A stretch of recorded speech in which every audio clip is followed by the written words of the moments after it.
ခွေးလေးတွေအချိန်ကိုဘယ်လိုတိုင်းတာလဲဆိုတာကိုနားလည်ဖို့ဆိုရင်ကျွန်တော်တို့လူသားတွေရဲ့အမြင်အာရုံဗဟုပြုစဉ်းစားတွေးခေါ်ပုံမျိုးခဏလောက်ပြည့်ထားဖို့လိုပါလိမ့်မယ်ကျွန်တော်တို့လူသားတွေကအမြင်အာရုံကိုပဲအဓိကအားကိုးတဲ့ microscopic သတ္တဝါတွေပါအခန်းတစ်ခန်းထဲဝင်လာရင်ကျွန်တော်တို့ရဲ့နှလုံးကကလထိုင်စပွဲကော့စောစတဲ့ညီတက်နေတဲ့အရာဝတ္ထုတွေကိုပဲမြင်ရပါတယ်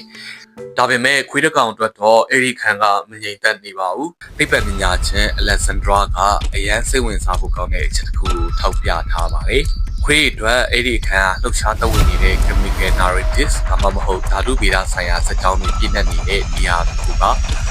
လူကပစ္စည်းတွေကိုပဲမြင်နေချိန်မှာခွေးတွေကတော့အဲ့ဒီပစ္စည်းတွေစီအားထွက်နေတဲ့အနံ့တွေနဲ့ရာစုတွေကိုဖတ်နေတာပါ